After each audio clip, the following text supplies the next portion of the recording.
Hey YouTube, it is in fact the end of another calendar year, and I'm sure lots of folks are going to be doing year reviews, updates, and I am in fact jumping on that bandwagon um, to let you know what the heck I've been up to all year.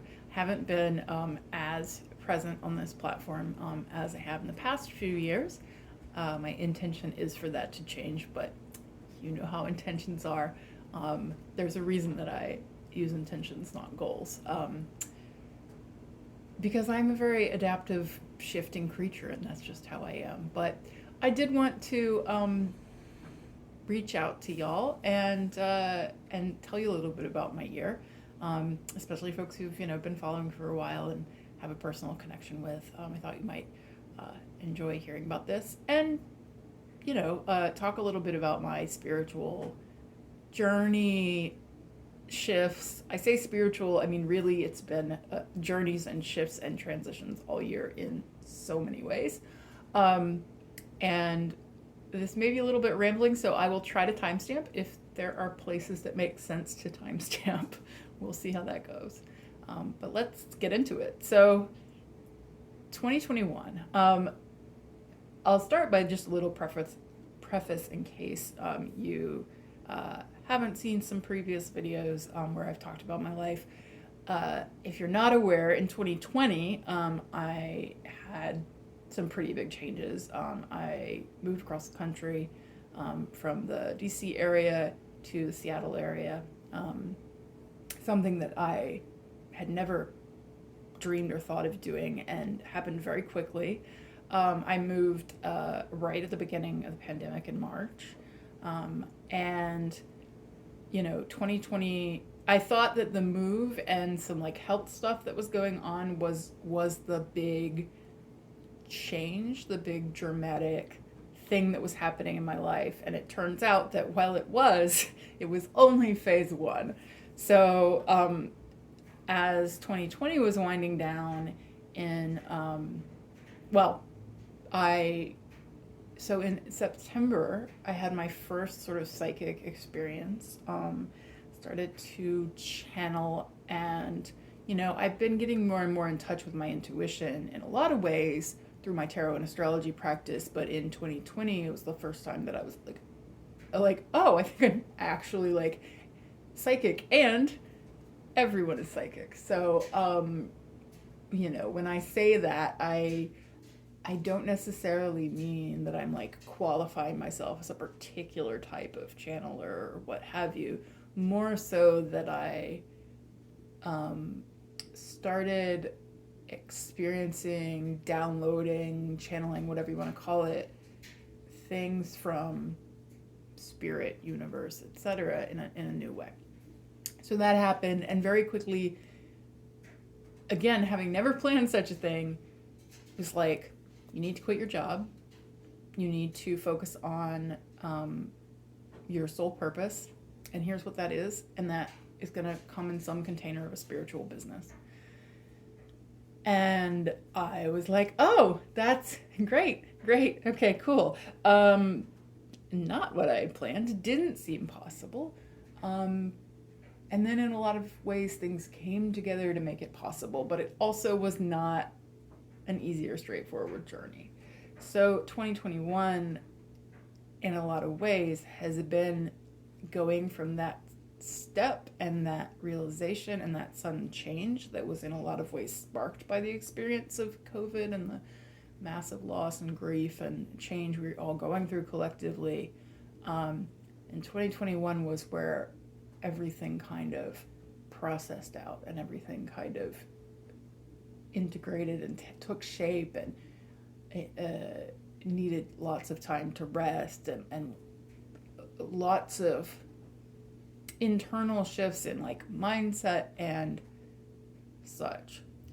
So I'll start the story of 2021 itself slightly before when it started, with late December. And as you may know, if you're an astrology person, like late December, we had the great conjunction between Jupiter and Saturn. We had, there was an eclipse, I think right before that, winter solstice. a lot of stuff was happening energetically. And this was also like, I was really in this new psychic sense. I was really in the liminal, the spiritual. I was also breaking the hell down. I had experienced anxiety, depression, social anxiety type symptoms in the past. I had gone through a whole thing with it. And if you're an astrology person, again, as you know, it's like things come back around in cycles. Because life is a spiral. That's why I said that. Cycles, because life is a spiral. And what that means, or one of the things that means, is that in a spiral, you keep coming back to the same place, but in a different way. So if you imagine like one plane here, and the spiral hits that plane, and then it hits that plane again, but it's a little further out, right? I think the spiral is also multidimensional, and so that's a simplified version of it, but we keep experiencing things enveloped by other things, surrounded by other things, overlapping other things. You could also think of like Venn diagrams. And so I think it's really useful if you're going through periods of big change and turmoil and times like this, to know that it probably will last longer than you think, that there's probably way more to uncover and to do than you think. And that's not a problem, as Lindsay, my teacher Lindsay Mack, would say. And that's not a problem. I'm also thinking of my friend Chimdi, who has an amazing channel that you should definitely check out. I'll try to remember to leave a link in the description. And Chimney's been talking about her spiritual journey over this year, and like trauma recovery, and kind of joking at one point about, I thought I was gonna like, trauma would be the theme for this period of time, and I do it and I check it off, and it turns out, oops, trauma's a lifelong journey. Healing from trauma is a lifelong journey. Spiritual expansion is a lifelong journey. And I knew that. But I also thought, at this portal, at this moment of like really intense astrology, my relationship to astrology at the time also was like, I'm going to get more into this. I'm going to track transits. I'm going to be more on top of it. I imagined like pulling astrology into my business in different ways, but I was like, for myself, I'm going to be really on top of everything, and these things are important, and these big, and I'm gonna like take advantage of specific astrological moments to do specific things. In hindsight, I can see how that attitude was about a desire to control the future and a desire to control external circumstances, which I know is not possible. Which I know. Absolutely, like a big part of my philosophy is about releasing control, but I'm still doing that work actively. And this was a big lesson in that, because at that portal, things felt very magical, and like my business was faded, and like the things I was doing was faded, and like, this is what I'm here to do. Yes, let's do it. And that wasn't wrong. But that also wasn't complete. So it continues the story. So on, it was the day before the Great Conjunction, day before the solstice, I believe the 20th, but calendar time, meh. I had a migraine, and I had been thinking more and more about how to lean into body wisdom, particularly because, so I started talking a little bit about it, depression, anxiety, all of that. So like I had those experiences, thought they were done, had medication, hadn't really had big issues with any of those things. Like I have a lot of like underlying anxiety, but it all seemed sort of connected to ADHD and neurodiversity, and not so much connected to like, oh, you're experiencing depression. I was like, I'm fine, that's in the past. And in around November, December, burnout started coming in a big way. So you may have read some of the articles about the Great Resignation and how everyone's burned out in COVID and blah, blah, You may be in that position right now. You may have been in this position in the past. When, I was thinking about, well, when that happened to me, right? It was like, I felt so guilty because I didn't feel like I was doing that much useful in my job. I didn't feel like I deserved to be burnt out. If you ever think that, that's your little like ego squawk going. But I didn't think I deserved to be burnt out. I didn't think it was possible. But I was like, I feel like I'm having a mental health breakdown. And I want to be clear when I say that, with all compassion to those who are really in a space where they are no longer able to care for themselves. They go through really dramatic things. When I say breakdown, like, I don't know what it would have looked like because I was able to see it coming and like be like, we got to make a change right away. So I want to acknowledge that I have some privilege and some, general, well, yeah, just leave that there. I want to acknowledge that my experience is only my own, and so I can talk about it, and it might resonate with you, and it might be useful, but also, as witches always say, take what you like, leave the rest. But at that time, it felt like if I didn't make a change, like we were in trouble. Fortunately, I had an amazing team. I had, a manager who understood that. I was able to, like, fairly last minute just say, I'm taking off for winter break like 3 weeks early. Maybe it was 4 weeks. I don't even know. It was very early, right? It would be like, I cannot work for the next few weeks. I had enough PTO. Again, I was really lucky with my job. I understand a lot of people are not in that position, but I was, where I was able to do that and just drain my PTO, and took some space and time. And so I had been like in this place of recovery and rest, but also like really wanting to know what was up with my business. I think I launched like my Patreon or social media or something around that time. I went ahead and did it. I was like, I'm committing to this, I'm doing it. But I also didn't know when I was going to quit my job, and I didn't know the exact timing of any of it. And so when we come to this day in December, I have a migraine, and I've been trying throughout this period of not working to feel into my like body wisdom, my intuitive wisdom, like ask my body what it needs and be willing to trust that response. That's really hard. But on that day I had a migraine, and I had this sort of real revelation, this like sudden, about the role of pain, the role that pain was having for me in that moment. And I want to be clear that like pain is shitty, and not everybody's experience of pain is like this. And also I want to be very clear when I talk about pain, when I talk about disability, and I'll probably talk some in this video about positive things that have happened to me. I don't want anybody to hear this as like a linear narrative of like Avery was, dealing with this stuff and then figured out the medicine in it and the magic and like everything was better. Because I think that's a form of spiritual bypassing, and that's a form of like a capitalist desire to always pursue linear growth towards a specific objective, and like once you get there, yeah, you're cured, right? That isn't the story I'm trying to tell. But I think we can also hold that sometimes pain can be a teacher, and sometimes pain can be its own weird sort of medicine. And I had this experience of pain as like an oracle, because that migraine, that moment, instead of fighting and forcing against the migraine and like trying to make everything perfect so that the migraine would be diminished, as I had in previous times, I just like asked my body what it needed from me. Like, what was it trying to tell me? Is there a message in this pain? Is there a course change? Is there something you need, body?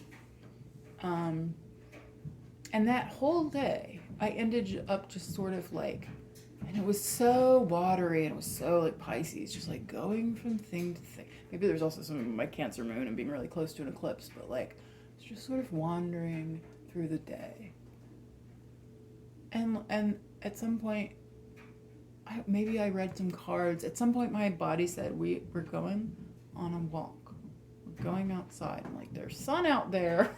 The body's like, yeah, I know, we're going outside. We're gonna go for a very slow walk. And my ego chatter mind probably wanted to say, like, why are you going for a walk right now? It's cloudy, it's cold. Also, go for a walk around your apartment complex. Like, what's the joy in that? But my body's like, no, we're gonna go on a very slow walk. That's what we want right now. So we went on a very slow walk.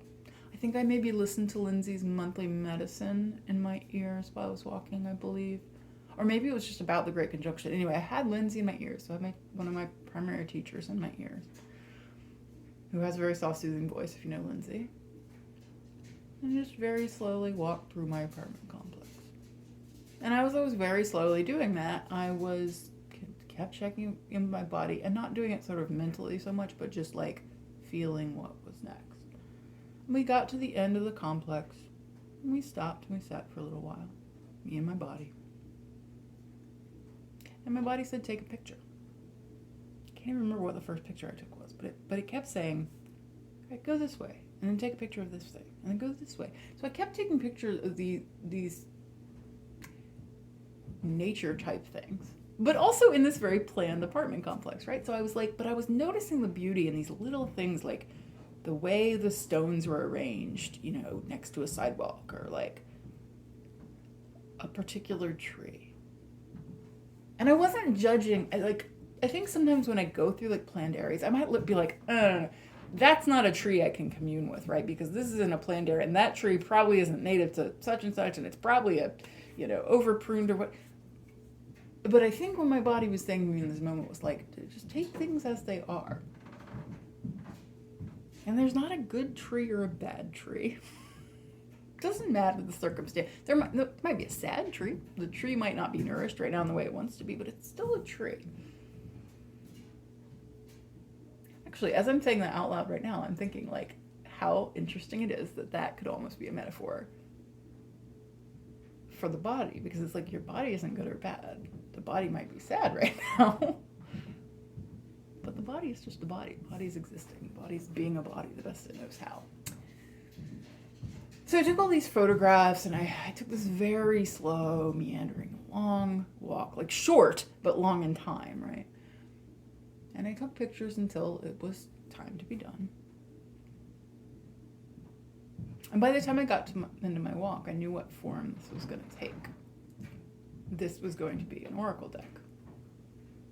And all the things I've been thinking and reading and feeling into about emergent strategy and like ecology and various things, I was like, I'm going to pour that into the keywords and the guidebook. And like disability and all these experiences, I'm going to pour this into this project. So I finished my photographs, came back to my apartment. Can't remember, at some point in there, I uploaded them, I got them on my computer, like I got them in a folder, I named the project, which I'm going to say, it's funny, I had a little like tug of like, do you want to say it out loud in case somebody quote unquote steals your title? And then I was like, I literally do not care if someone steals my title. I mean, I do, but also like, I'm feeling called to share. So the project is called The Medicine of the Slowest Walk. And that is the oracle I envisioned. And I think I channeled and wrote some words that would go with it. The spoiler alert on this is that I actually have not yet created that deck. There were various points in the year where I was like, I need to do, like I need, and I felt when I did it, like it could just come out of me. I could have it done in a month, right? And I got hung up on like random little things, and then mad at myself for getting hung up on random little things, like mostly the aspect ratio, and like specifically like I had to answer all these questions about how I wanted to print it and what size it was going to be, because I didn't want to like edit all the photos and have to redo it, blah, blah, blah. So it doesn't exist yet, right? I've got all these photos. I've gone through the photos, picked out the deck and the words and everything, and I have those. But there's no deck yet. But I'm not mad at myself anymore. I'm not bothered by the little like moments of details and this stuff, because I'm just, you know what? That project will know when it's ready to be what it's ready to be. And if all that project was ready to be was that experience and the things I learned through that, then great. And also, I really hope that I share it with the world one day, and I think I will. But so that was the opening salvo at the beginning of the year. The other thing that happened that day was that I had a conversation was someone close that gave me a lot of closure, and that I was able to interact with that person in a very different way from how I had before, and that felt immensely healing. So those things happened on that day. And then as we went into January, and as we went back, and I went back to work, and I had to think about things like, what is my timeline? I think I told my boss that I was quitting at some point in the next, and I gave a range of months, but I didn't have a date yet. I didn't really know exactly what it was going to look like. In December, I had done some free sort of intuitive sessions with people to feel out the container for what I might do. And I had that information. And then also my Jupiter return was occurring about 2 weeks after the Great Conjunction. So my Jupiter return being the point at which Jupiter hits the place where it was when I was born in my chart. And it happens every 12 years, I think that's right, as Jupiter makes its orbit around the sun. And the Jupiter return can be various things, and like anything in astrology, it has to do with the rest of your chart as well. But I was really focused on just the simplicity of a Jupiter return. Jupiter is about abundance and expansion and growth and things being bigger. And it's about a lot of other things too, but we'll go with that. And also beliefs and things. And so it was okay, great, I'm gonna burst forth. It's gonna be this amazing, and I tried to time all sorts of things based on it, this is the opportunity we need to take. This is the bursting forth that needs to happen. All related in my mind to this business, this sole purpose, this leaving my job. It's going to be this, right? And then Saturn said, hey, how's it going? I'm still sitting here right next to Jupiter. And then Aquarius, one of Saturn's signs, said, hey, it's me again. Your Jupiter return always happens in Aquarius. Your Jupiter natally is in Aquarius, and so it's always going to happen in the same sign. And at the time, and this is why this is going to be kind of a nonlinear story as we go through the year, because I'm picking up from different parts of the year. But at the time, I wasn't really focused on that. I was just focused on what's going to be the magic that will happen. And I knew that it wasn't necessarily going to be exactly what I thought, but I was it's going to be good though. Later, so this is the time skip. So 5 or 6 months later, I actually learned from a podcast, Stars on Fire, which is an awesome podcast led by Black astrologers. I actually don't know if the hosts I'll identify as women, but there's some women queer something going on there. I'm not totally sure about anybody's specific gender or orientation, but that's there. So highly recommend Stars on Fire. But it's a long conversational podcast. And one of the hosts, and I'm really bad with, because of my auditory processing disorder, I don't know who's speaking on podcasts, so I can't name the person. But one of the hosts talked about having Jupiter in Aquarius, and I think talked about Jupiter returns as well, because we'd both be going through it around the same time. And how if you have Jupiter in a Saturn sign, so this would be Jupiter in Aquarius or Capricorn, that the Jupiter return experience, one, can be slower, but it also can be the things that it's around. It might be new, planting a seed of new structures and ways of being in a kind of Saturnian way. Aquarius also, Uranus's home sign, and Uranus, the Uranus side of Aquarius brings to mind a lot of sudden, unexpected things maybe. But when you think about, okay, Uranus Saturn, which by the way, 2021, big signature 2021 is Uranus and Saturn related, but there's something here where it's yes, things are breaking down and changing and becoming very different. And also, there's an engagement with past and future. There's an engagement with time. There's an engagement with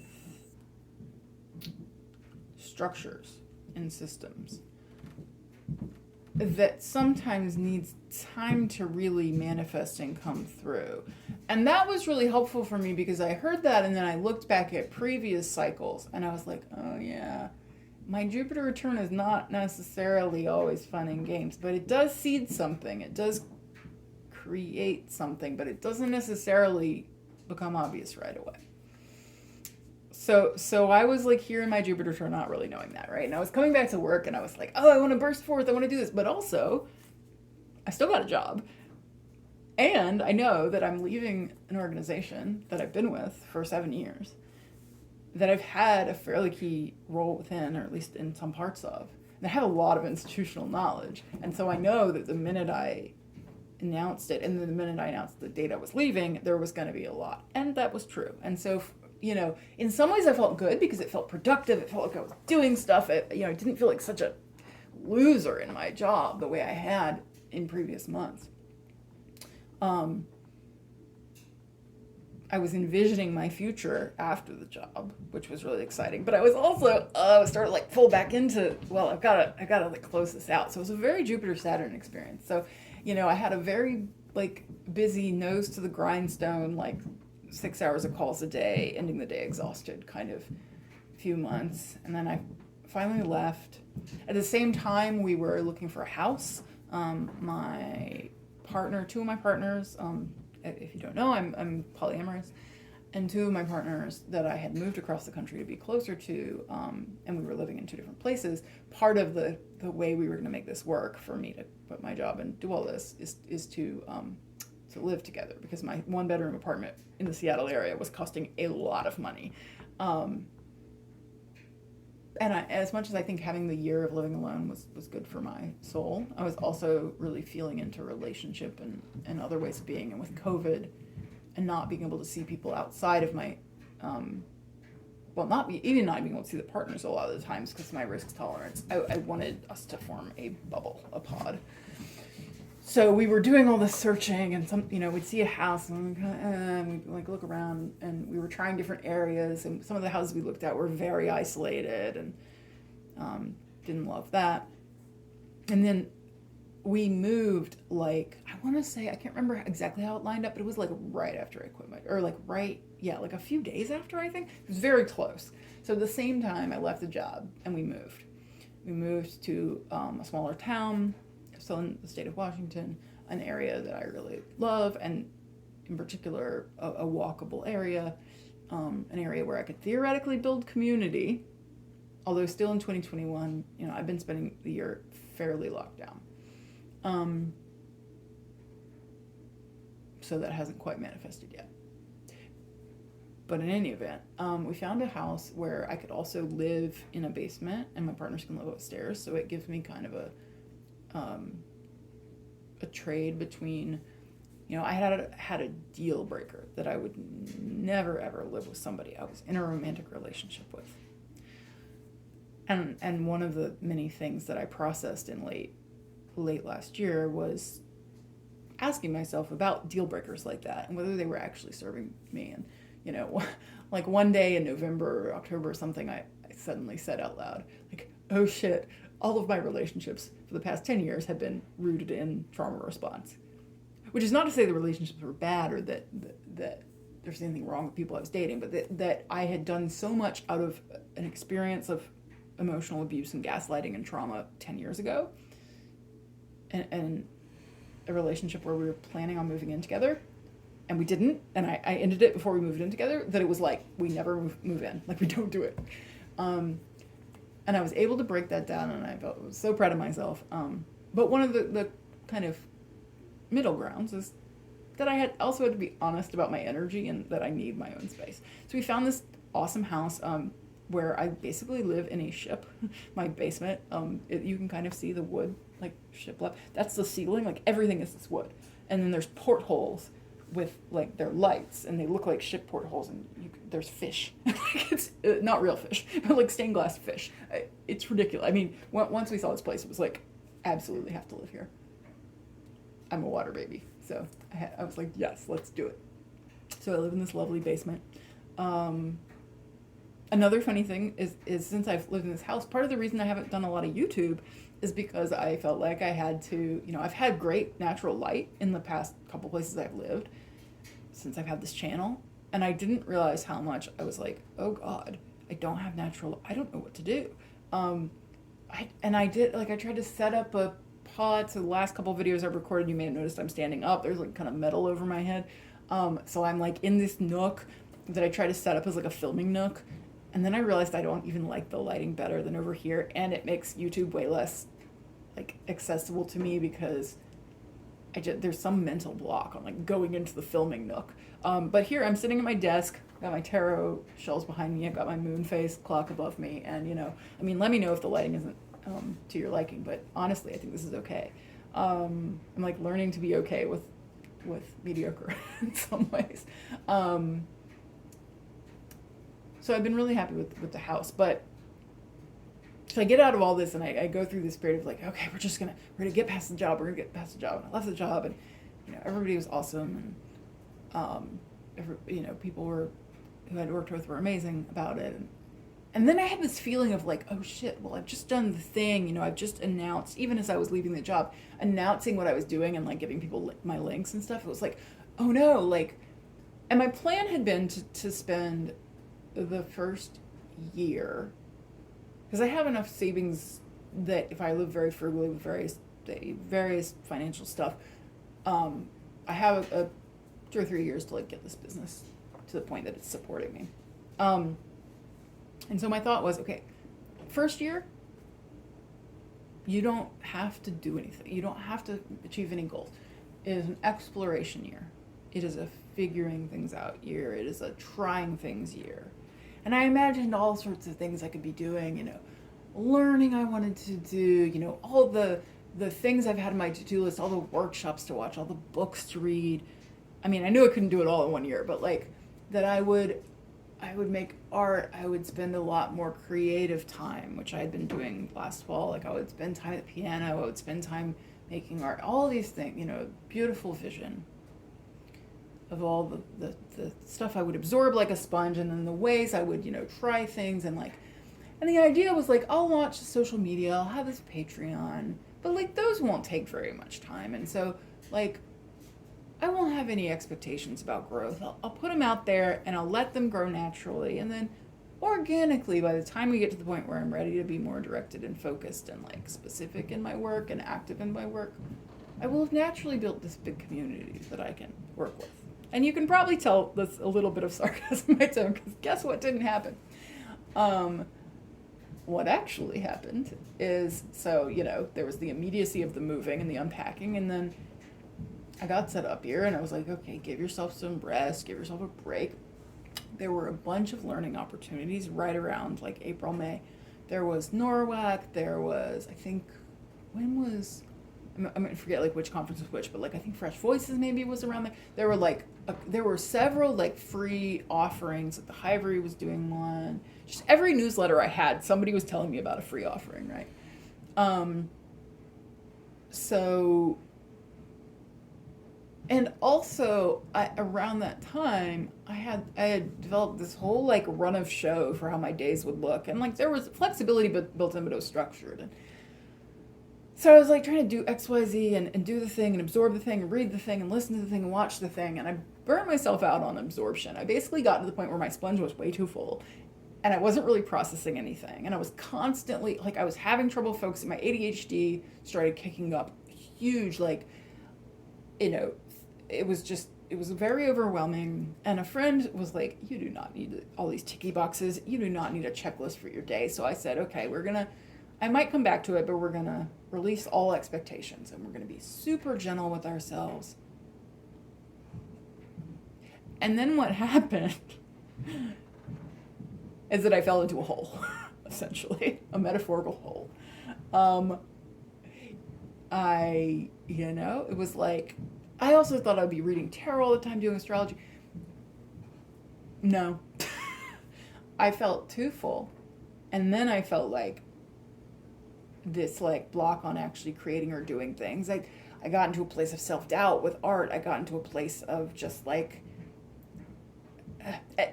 and I think one of the big catalysts for some of these issues was social media, because I have always been a person who's very comfortable with social media. when people say things like, you got to get off your phone, you got to stop checking every 5 seconds, I'm like, I usually don't know where my phone is. Like, I don't have Facebook on my phone. I have Instagram on my phone, but like, I, in like fall of 2020, I got into TikTok, and I did have like a couple months where I would like regularly be sitting on TikTok. And then I forgot TikTok existed for months and months, right? So I never really felt that kind of pressure that people talk about, like comparison and feeling like they're always being sold to and all that, until I started a business. So pro tip, if you're ever starting a business, no matter how hard you try not to, you will probably, unless you are, very different from me, you will probably end up experiencing social media and other like email newsletters, whatever, especially people in your sort of industry or business or area, in a different way. Because now, what am I seeing? It's the exact same content, but now what I'm seeing is, oh my God, this person that I did XYZ cohort with 2 years ago is way ahead of me, has this huge following. They decided to quit their job, but they quit their job with 10,000 Instagram followers already. What the hell are you doing, Avery? People would be launching things, and I go, oh shit, I wanted to launch something like that, and I didn't do it, and it's too late, and now the thing is done. I completely lost touch with my own uniqueness and my own value and what I have to offer, and the fact that we all have something unique to offer. Because I was comparing, and I knew comparison fields were bad. I had done work on comparison fields. Again, I thought I was done, but the cycles, they keep going, right? They keep enveloping each other, and they keep feeding each other. And so, so I went through this period of like, trying this on social, trying to show up in this way, trying to show up in that way, and watching that there was no growth, that this organic growth idea I had was not happening, that social media had changed a lot in 10 years. I was an early Twitter adopter, and I hit just shy of 3,000 followers at a point where that was a really big deal. And then I never got more than that. It's stayed at about the same level, like as other people blow up, as the expectations get bigger, as the number of followers get bigger. Now, I learned a lot later in the year about follower counts and vanity metrics, and how if you're in this situation, like, keep in mind that the follower numbers do not matter as much as you think they do. But at this time, all I was seeing was, oh, shit. And then I was thinking I missed an opportunity, because when I left my job and I jumped out into this new thing, I didn't take advantage of that. I didn't make it a big launch. I didn't have an offering. I couldn't tell people that I was leaving, and then here was all the specific stuff I wanted them to pitch or refer to their friends, or here was the things they could do. I felt like I'd missed an opportunity. And so if anybody's watching this from my old job who's a patron, thank you, y'all are awesome. But I got several Patreon people right at the time that I left and talked about this. And I was super jazzed, and I was super excited and pumped, and like, yes, I got Patreon people, like I have some money coming in, and like, this is just the start, and it's going to grow naturally over time. And then when it didn't grow, again, naturally, like, I wasn't promoting it, right? Or even when I did promote it, like, that one social post didn't get me new patrons. It was like, oh no, self-doubt, judgment.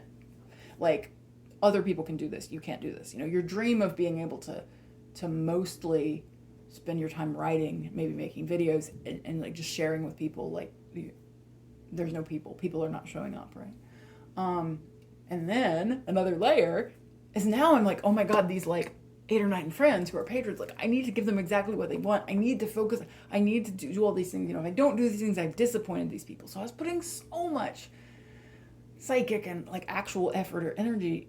Well, not that much actually what I was doing is I was missing all my deadlines. I wasn't putting out that much content for the Patreon, but I was thinking about it all the time. I was stressing myself out so much. I was energetically investing so much in this $30 a month or whatever it was total, that I deeply valued and cared about. And I love my patrons. I love people who can give quote unquote small amounts regularly. I love that. But like, if you were to dollar amount the amount of stress I had, what was I making? 5 cents an hour on stress? Like, and as all this is happening, I'm also experiencing my ADHD in a different way. So once I've given myself permission to stop absorbing all the things, I I just stopped doing things. I started sleeping even more. I was already sleeping a lot, but at least I had the block of my work day that I had to be awake for without having to be awake for anything. I tried to be like, I'm going to go with my body. And what my body was doing was just falling asleep all the time. And so I would sleep on average like 18 to 24 hours at a time. Done. Got to the point where alarms didn't work. Nothing worked. Even my partner at one point, at the very end of this cycle of fatigue, like, had an entire conversation with me where they woke me up because I needed to be woken up. Had a conversation, left. I don't remember any of it. It was sleep talking. I was not awake. And I have slept talk in the past, and I knew that was the thing I could do, but, like, this was scary. Like, there was no way to wake me up. I mean, you'd have to drag me out of bed and, like, make me do jumping jacks or something to confirm that I'm awake. So I would sleep 18 to 24 hours, at which point I would wake up at whatever time of day or night it was, and then be awake for some amount of time, and then go back to sleep. So I had no circadian rhythm, like, there was no connection with day and night. I spent a lot of my time watching TV, which was never a thing I'd ever done. I fell down a complete rabbit hole of dating shows, which was a thing I was also doing while I was working, but I was doing it as a stress relief while I was working. And then I was just watching. It was like, what's the next reality show I can watch? I don't feel like doing anything else. But it's okay, because I'm tired and I'm sick. And I think it was, right? I think it was okay. I don't judge myself for that time. I think I needed so much more time than I thought to process a decade-long career and way of living that was a lot less aligned than I thought it was with my body and my needs. And so in that period, I felt like I wasn't listening a lot to my body, but I was also playing with it. I was experimenting. I tried like a quote-unquote elimination diet to try to figure out what food things might relate to my issues. I went through the long process of trying to find mental and physical health providers, like finally made breakthroughs in that. So it was like things were happening. Things were moving beneath the surface. But also the whole time I was feeling like, oh shit, like this business, like I don't know what to do. I can't be, it was like I either needed to be in a full rest, which I couldn't be because I had these accounts, or I need to be doing it. Trying to be in the middle just didn't work in that period of time, largely because of the way I was feeling about comparisons. I stopped looking at feeds, but I still had a lot of stuff. Okay, so that was the summer. The other thing that I should say, I'm not going to talk about it a lot because I haven't asked this person for permission. So I'll very vaguely say that also in the summer, when everything was like opening back up, people were getting their first round of vax, I did have a brief period where I was open to meeting people for friendship, dating, community, whatever. I had a brief period where I was like, I can meet one-on-one with people once I know their situation. And so I had a very whirlwind relationship of some kind with someone in that same lowest point in the summer of fatigue, depression, etc. I had a really amazing time with somebody for a few months, who made me feel seen, who made me feel beautiful in like a different way from just like, oh, you're cute, but like who made me feel like what I had to give was something that someone else needed and wanted to receive. And that was hugely healing. I also had a lot of healing through that experience around my own ADHD, around my neurodivergence in general, which I'm not going to talk about in full because of like some private concerns about healthcare and privacy, but it's more complicated than just ADHD. I changed, like my relationship to pleasure changed, my relationship to receiving changed in a huge way. Asking for what I need changed in a huge way. So that was amazing. And then 2 months later, everybody went back into lockdown and I didn't feel comfortable seeing this person in person anymore. And who knows, like I don't know what that connection will be. And I'm at peace with that at this point because I feel like could be an amazing connection in the future too. And even if it's not, so much happened through that. So that was a little bright light in my depression period. But what ended up happening was, and this is another reminder too to like be with your own seasons and cycles, because I think sometimes we're expected that like summer is like go out and have fun and play time, and it's always my lowest point. I don't do well with summer. And I should know that by now. And the fall, especially like October, is always like the like gathering momentum in September and then boom in October, and suddenly I'm full of energy. Now it's December and I'm like, and I told you about the portal of last December, and it's like, yes. And through this whole period of lowness, I was afraid that the psychic thing had been a one-off. I was afraid that because of the magic of the great conjunction, that portal was a one-time thing. Maybe everybody got psychic for 2 weeks was what I thought, or a month. And it'll never come back. And I knew that was monkey mind or ego brain, but I was like, I don't know, like I don't have any proof. I was also going through a lot around my relationship with plant medicine and certain plant medicines that are legal in this state. And, that the relationship between that and my spiritual gifts, but also my fatigue and my health, it was a whole thing of doubt. But then, predictably, in September, things started picking up. I found I started being in community and in spaces that were more structured and specific. I had also realized that my ADHD needed some structure and routine, so I started trying to build that back in.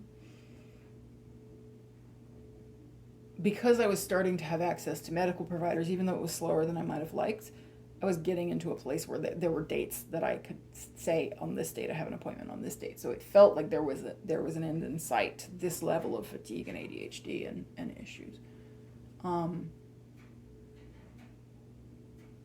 So in September, the first kind of community or cohort, I started working with Jasmine Ivy, who does spirit leader design, and was doing and it was funny because the way she pitched it, I didn't even realize.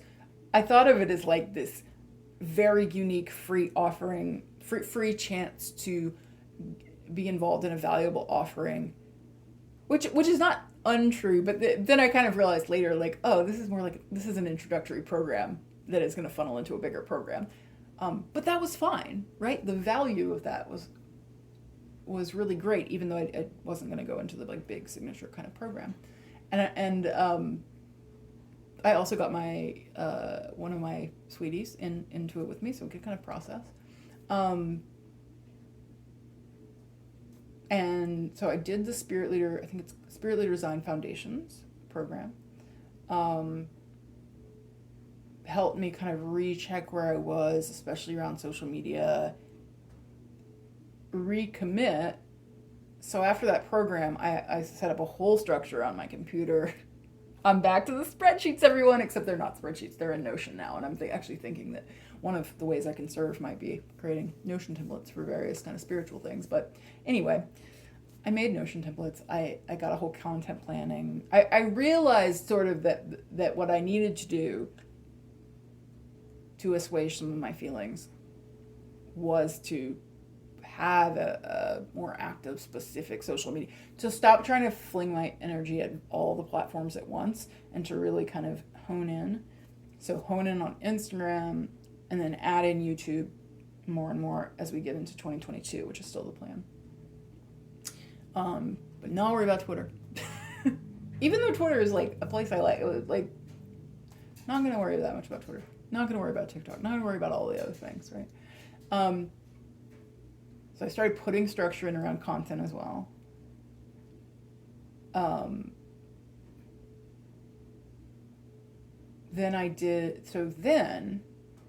So another big thing that happened was at the end of October, I had this trip. And I had been stressing about this trip so much. And I've been thinking I've also just been like, oh my God, I really want to see other humans. Considering could I do a month with one of my best friends? Could I go stay with that person? Could I go stay with this other person? What did I want to do? But then as Delta was ramping up and as things were changing, it was like, ugh, I'm scared again. I don't know. And I planned this trip, and I'm supposed to go in October to the Bay for a celebration of my uncle's life, who died last December, when it was not at a point where people were traveling. My mom's going to be there. Other family are going to be there. It's going to be a very rare chance to see people, see biofam on the West Coast. without me having to do a big travel. And I'll just rent a car. And I actually found a car at a decent rate, which was rare at the time. But I had this plan, and I was going to stay with a dear friend, and it was great. And then, like, as things were wrapping up, I was getting more and more scared and more anxiety. But I ended up at one point, I just, like, suddenly had the light bulb that was like, you can go and not go to the party. So that's what I did.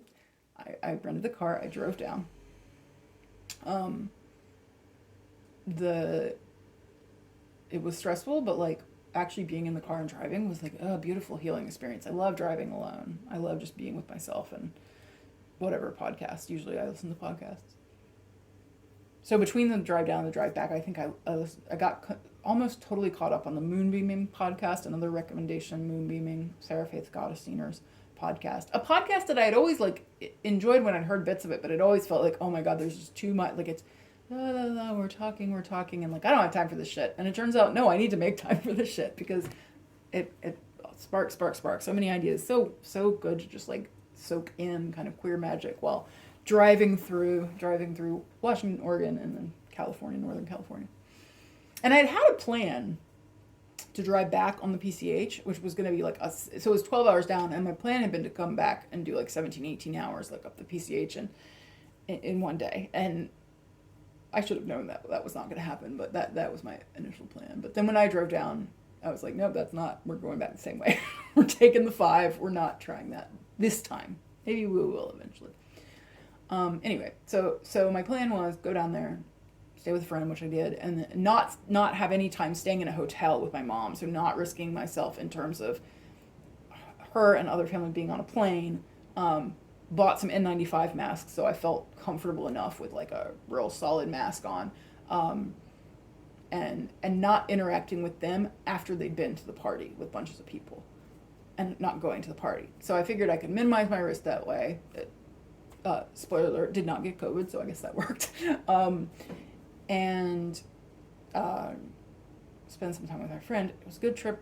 There are many healing things about it, but specifically, here's where it gets weird.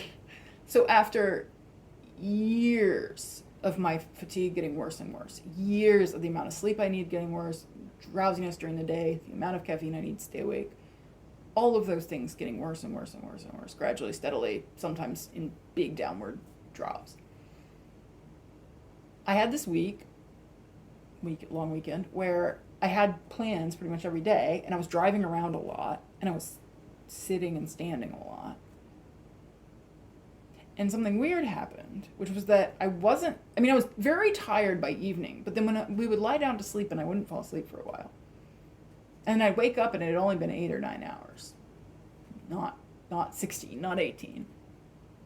But I wasn't exhausted during the day. I had energy, which was not a thing I was used to. What is this energy, right? Like sometimes, and I would notice, during the fatigue times, like I would certainly notice that like days where I had to be out a lot, like I'd have more energy, but I'd think like that's not going to be sustainable. But I managed it for like 5 or 6 days.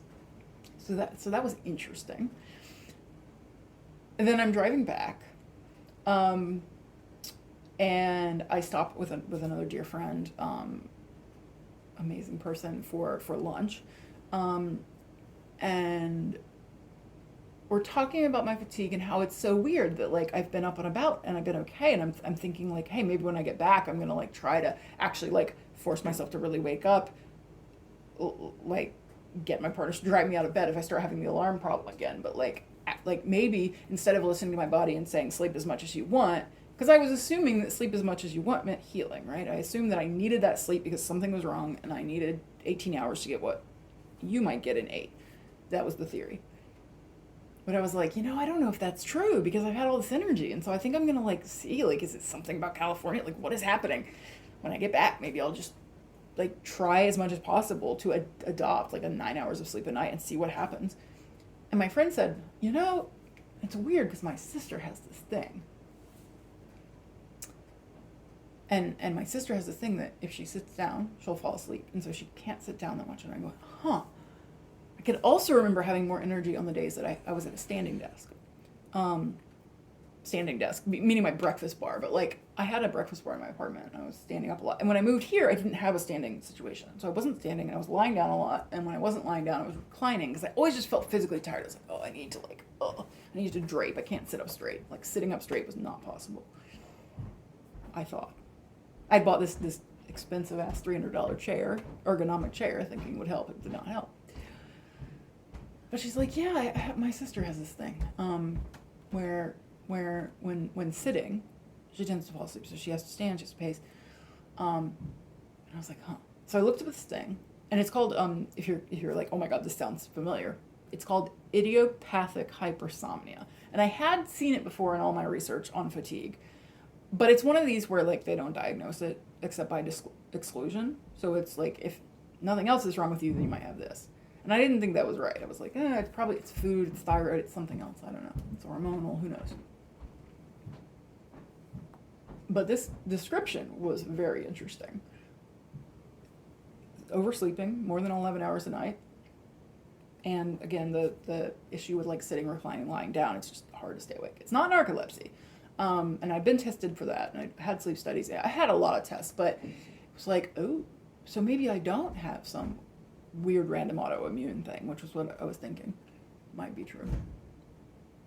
And I still am not sure. I may still have a weird, and I may not have this by diagnosis, right? So I'm not saying I've been diagnosed. I'm just saying I looked it up. But reading about it gave me the confidence to go, oh, well, this is true. Then I just need to not sit very much. So sure enough, got back here, got back to Washington, started setting an alarm at 9. Continued to not have a problem with that. Actually was able to wake up with it. And not only was I able to wake up with it, but I started noticing that like I wouldn't fall asleep. Well, so I was spending a lot of time pacing, moving, standing. If I'm sitting, I'm like sitting in this chair. I'm not like lying back. I'm no like leaning on the couch kind of sitting, which felt very oppressive at first. But then once I started doing it, I was like, oh, I have all this energy. And now I don't feel like lying down. And now I don't have this need to flop over. Like now I can sit up straight-ish. I still do the gay sit. Like you notice my leg keeps moving. I keep doing like that's going to happen. But so all that occurred and it was super exciting. I suddenly had energy. I suddenly could wake up. I noticed that like now I started falling asleep and then waking up like 8 to 9 hours later, which again, never had slept 8 to 9 hours in my life. So that was amazing. Then very shortly after that, got access to some treatment for ADHD, which, worked. But honestly, I think the lack of fatigue did so much more because if you haven't experienced this, I don't think you can like fully grasp, but just try to imagine going from a point where you're used to having entire days you sleep through. When you're awake, you're only awake for 6 hours and not every day. Like, imagine how little you can do in that amount of time. And as much as I try to give myself patience and understanding for my fatigue, like, it still sucked. And not being able to focus in those hours also sucked. And so suddenly having, so weird, all this time, what is that, 15 hours? If you sleep 15, something like that, 16 hours a day, and then having a good bit of that be able to focus was like, what? This is amazing. So I didn't change that much about what I was doing, like from September to October and November, but it was a lot easier to do things like keep to a content schedule. It's a lot easier to do certain things. Even like I had this really annoying thing where at the end of the Mercury retrograde, right before I went to California, my computer finally gave up the ghost.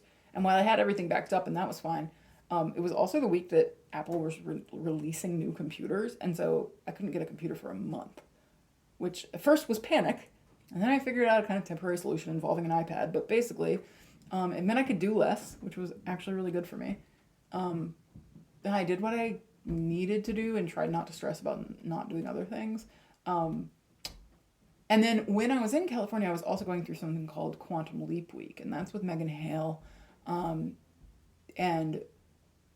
it was so amazing and so like, oh, wow, this is what I need around my business. So this was another of these like communities where it was like active support and being with people. And I could have, theoretically implemented everything she taught, tons of value in this free week. Could have implemented it all myself. But I was like, you know what? No, I'm feeling this strong desire for support, containers, connection, relationship. So I took the plunge and I signed up for a 12-month program, which seemed like, really? Like, you're not doing this. I did it, and it's been great.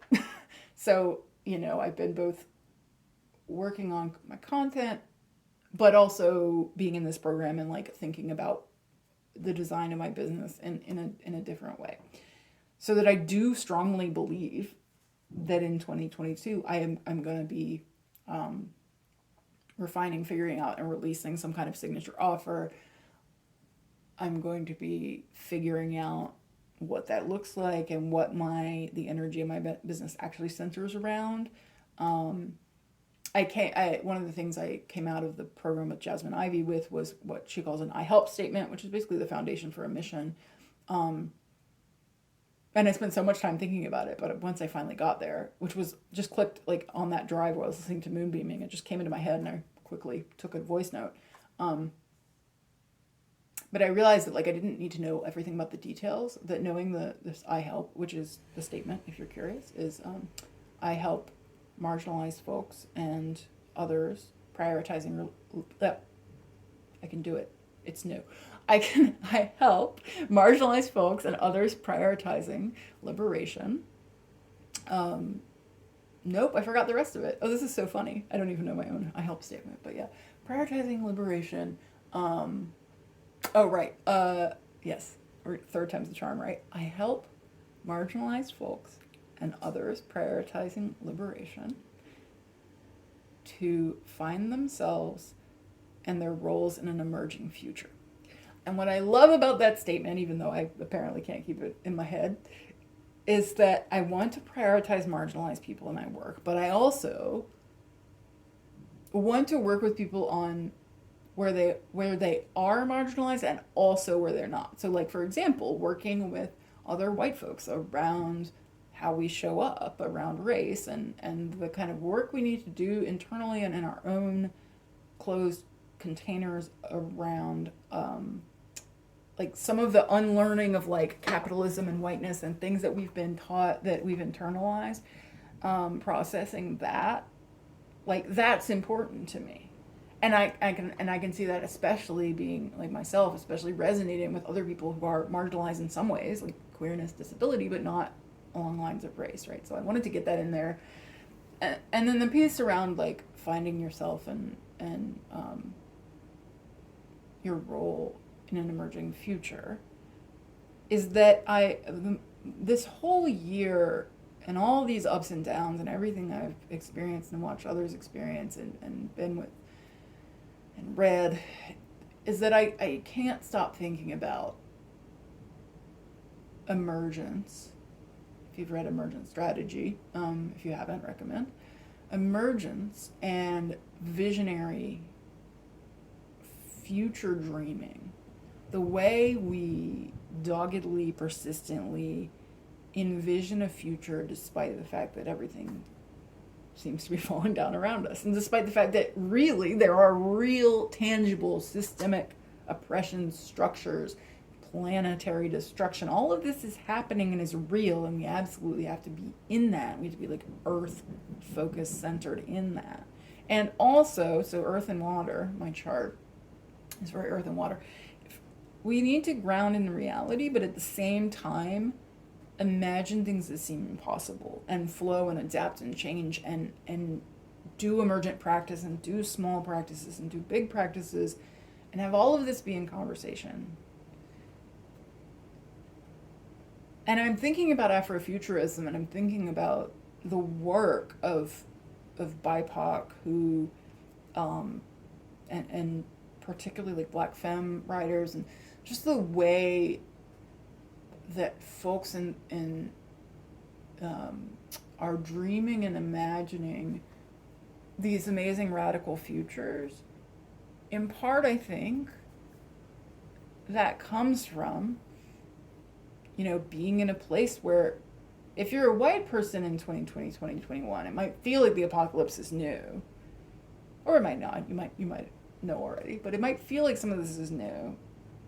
And if you're not a white person, it's very likely that you've been feeling apocalypse for a very long time.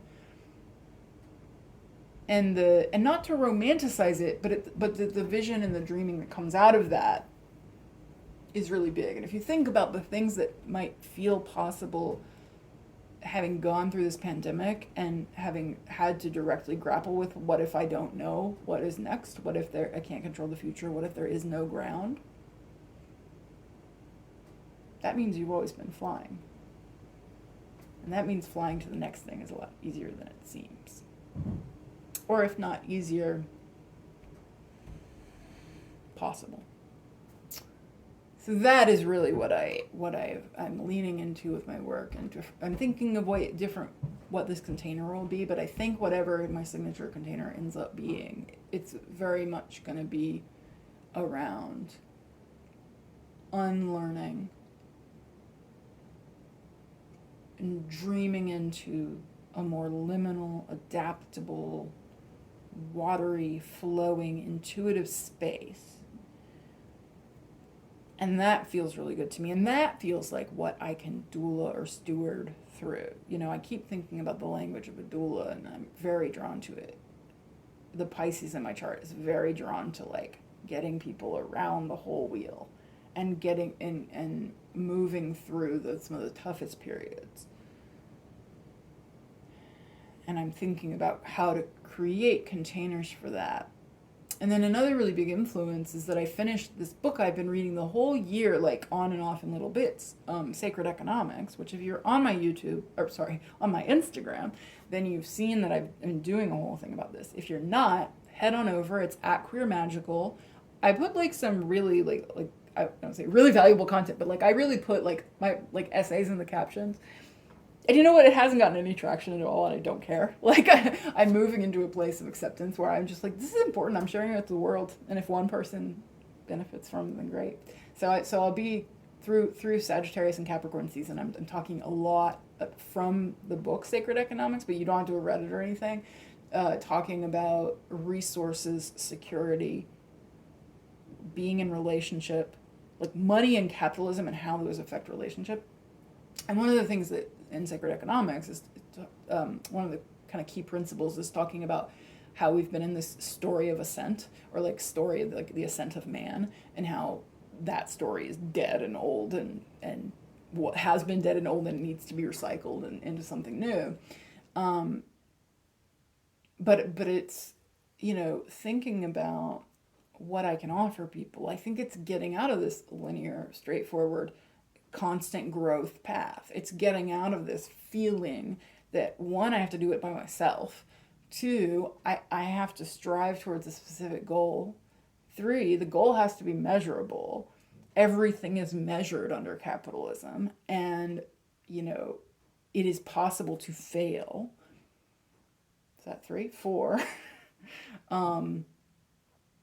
I am separate from Earth, from others, from whatever. I am separate and individual, which makes me think that I can pursue something, and that anything that connects to me, any way in which I become part of something else, is a diversion from my goal.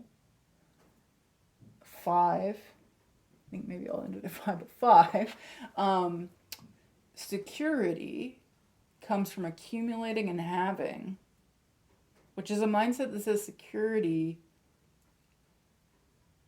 is somehow able to protect the future.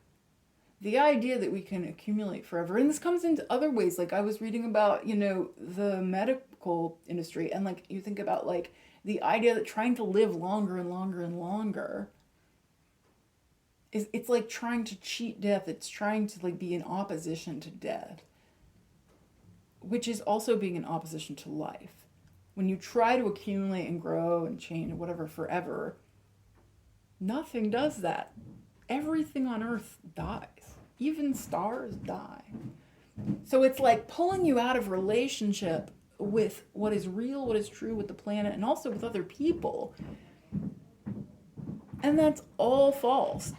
And the idea that, secure means holding enough that you can be future proof. There's no such thing. In this country, you could have a major healthcare crisis, and I don't care how much money you've saved up. If you don't have people, if you don't have support from others, you're in trouble, right? Because we don't do what we should. We don't care for people at a collective level in this country in a lot of ways. And so I've come back around, right, to future and control and the idea of planning and prediction. And it's not that you can't have plans, but like I've become a lot looser and lighter around plans because I realize that capitalism in this lie has been pulling me away from all the things that would actually support me. And that's what I want to work with people on and help unlearn and help see, is that, for example, uncertainty is great. Being in discomfort is awesome. Being in discomfort means you're processing and you're aware of where you're creating harm and you're sitting with that. Like, being in emotions is good. You know, when you've created harm and you feel uncomfortable, but that's really good. Like, if you're doing work as like white anti-racist work, like being in discomfort is really important. And sitting in that discomfort, because the lie is that it's possible to be comfortable all the time. The lie is that it's possible to always end up on top. And that's not how it works. It's all a spiral, it's all a circle, and it's all about flow and exchange. And so sacred economics helped me realize that like security doesn't come from having the most and being constantly worried about every cent and like thinking of everything I could possibly do in this time as like, how many months does that reduce? Like, if I spend money, how many months does that reduce from the time I have to make this business succeed? And thinking about it in a very different way, a very holistic way, that says, no, my job isn't to keep pushing, striving in this direction. My job is to keep pulling people in. My job is to give and receive. Because giving and receiving, rather than holding and accumulating, giving and receiving creates natural flow and abundance in the sense that you can't predict the future, but if you build relationships and connections, it's not future proof. The future still happens, but there's something to hold you. There's something for you to hold others. And that giving, so there's the part of it that's like receiving and being honest about your own needs and being able to ask and to owe people and not feeling weird about that, feeling okay about that. And when I say owe people, I don't necessarily mean like owe someone directly, but like owing, like having some obligation. Like Eisenstein says that a gift does create an obligation, but that's not bad. It creates a connection. It creates a, you know, if you help me with something, I feel gratitude towards you. That brings us closer together. And that means that whether I give directly back to you and I'm able to do so and like, you know, or not, it might mean that I give to your friend or give to somebody else in our community or even give to somebody you don't know. But like, as we give and receive, we are trusting each other and trusting that a gift will be used in the way it needs to be used and that things will keep coming back to us. So it's like being honest about what we can receive. It's also being honest about our capacities to give. So it's also being honest about the ways in which we have capacity and don't have capacity to give so that we don't get burnout. And then finding a good match. And this is where I have more lightness around my business, because I realize that what I'm doing is that I'm reaching out, I'm desperately hoping to find the people who resonate with me and what I want to share. And that those people are out there. But if something quote unquote fails, if a launch doesn't go the way it's planned, it doesn't mean I failed because I didn't have one linear target. It's giving me information. It's telling me that I'm for whatever reason, I'm not reaching those people. And maybe I'm giving something that isn't really mine to give or isn't right for me to give, and I need to be honest about that. Maybe I need to build more relationship and more connection so I can find my people. Maybe it's not the right time for the offer, but it will be later, right? There's like so many things, and this gets into like human design. I could go on for hours. I'm not going to, because I know this is already pretty long, and I'm going to wrap up soon. But it's a very different way of thinking about things that has really served. And I've realized all the ways, I'm really in a state of observation right now, but realized all the ways in which I've been scared of relationship and community because capitalism teaches me that I should expect comfort and that other people are scary and that owing people is bad, rather than that owing people is the way we form these networks. And that we don't have enough. The only reason we would not have enough, the only reason for scarcity, is because our planet is not scarce. Our planet is abundant. Even now, our planet is abundant, even though we've fucked up a lot.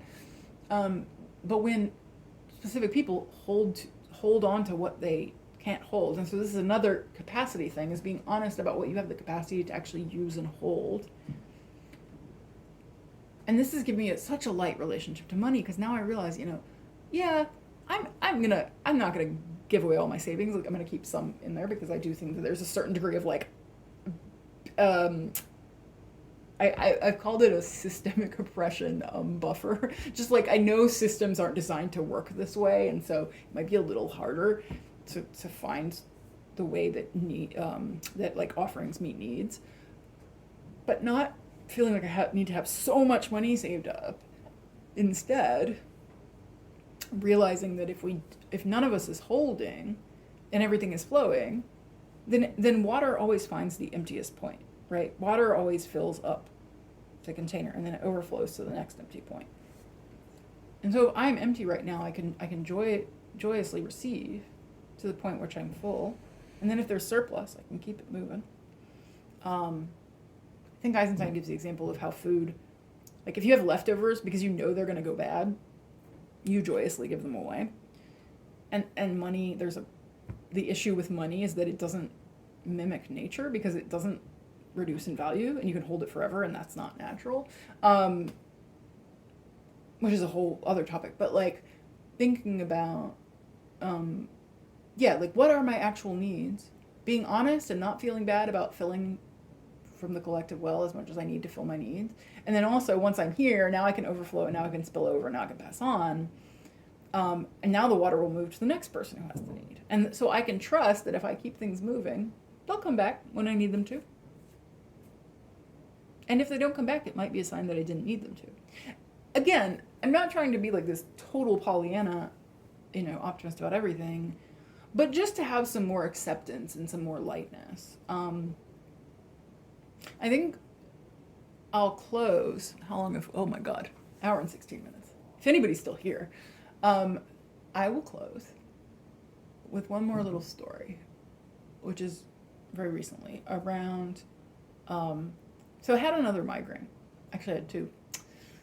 Oh, and I didn't even tell you that on the way back from California, I had a total blinding migraine, like could have died kind of. I have these hemiplegic migraines that are very serious, and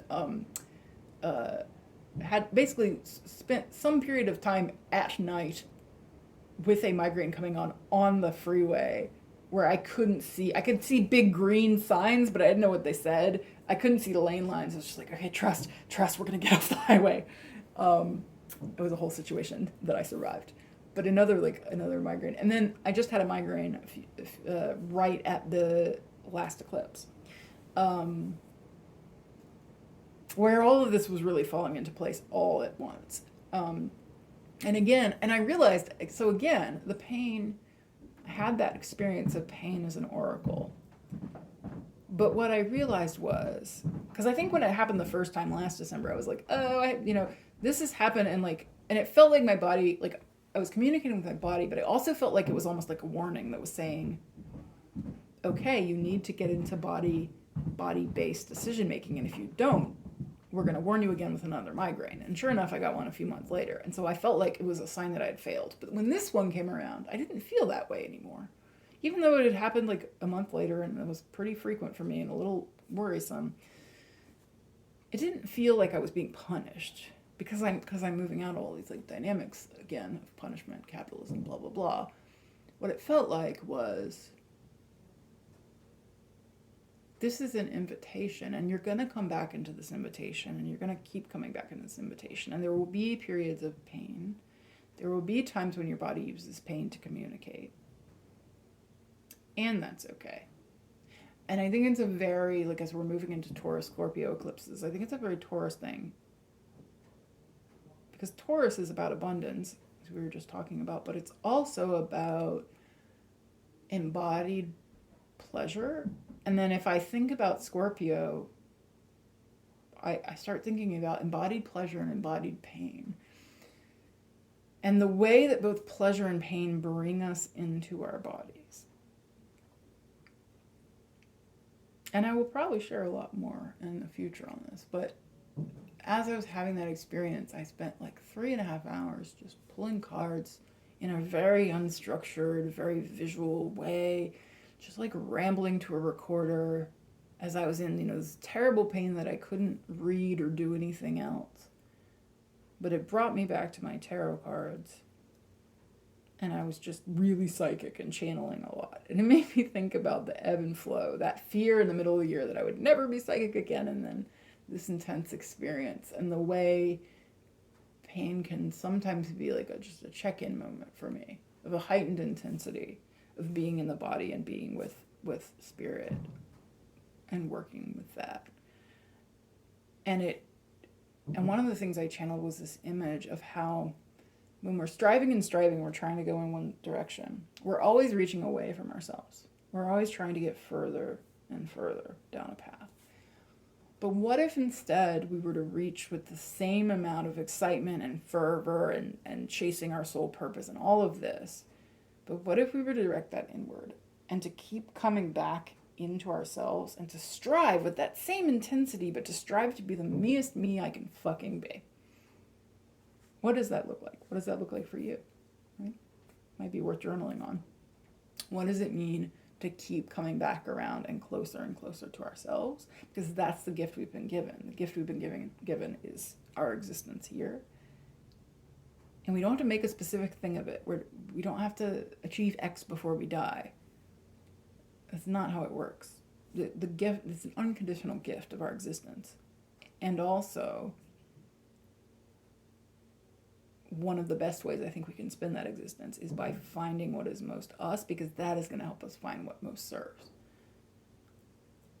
So I'm finding a different relationship to service,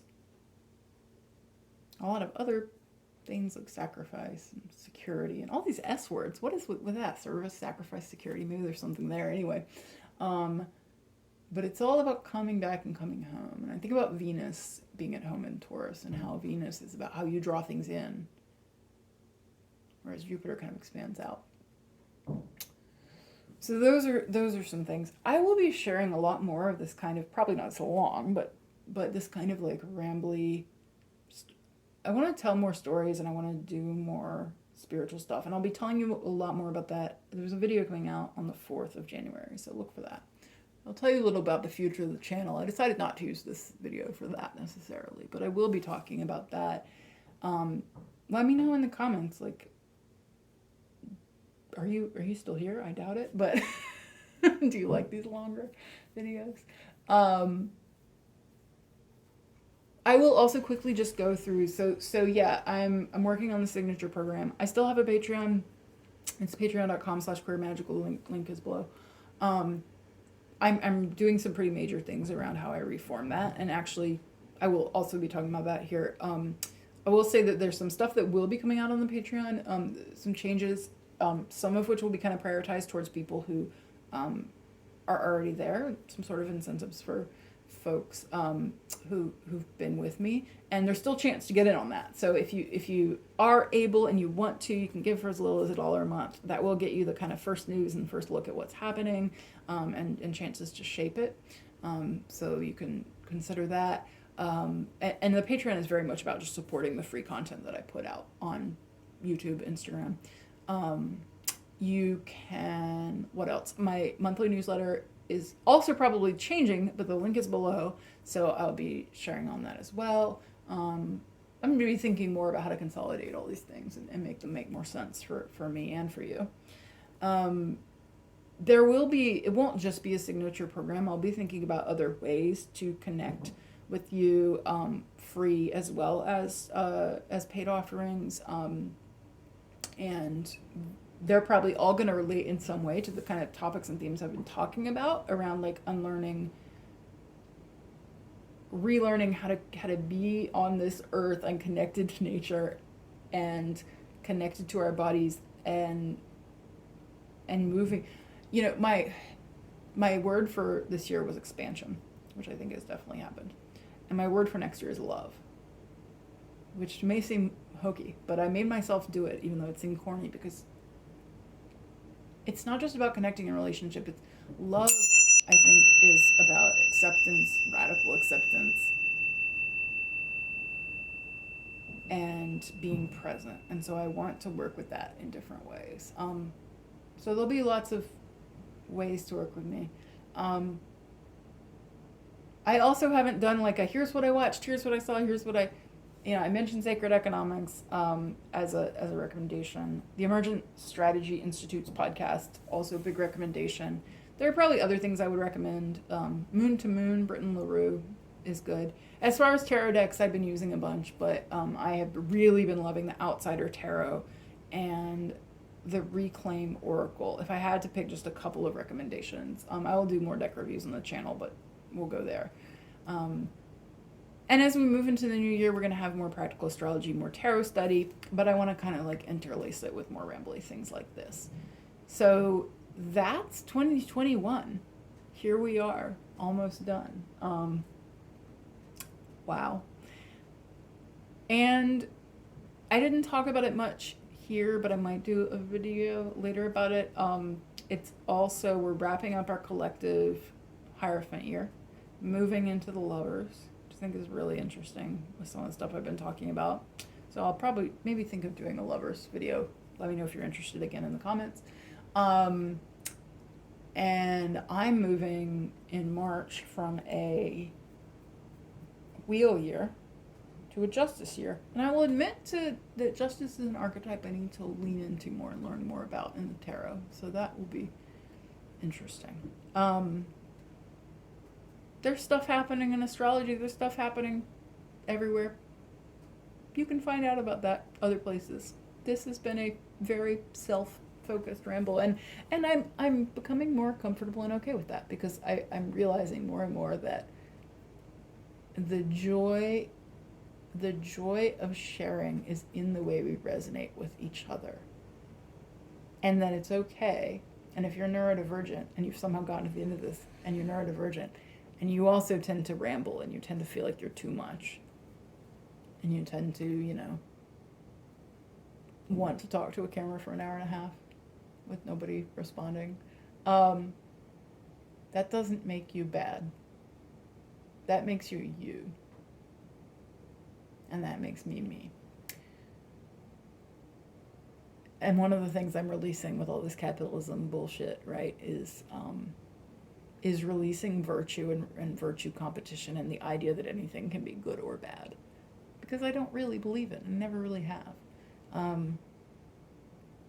So just releasing some judgment. And I invite you to consider this as a time to release some judgments about yourself, and to open yourself up to the fact that who you are, exactly who you are, is exactly what some other people are looking for, and that what you have to offer can meet a need. You just may not know what that is yet.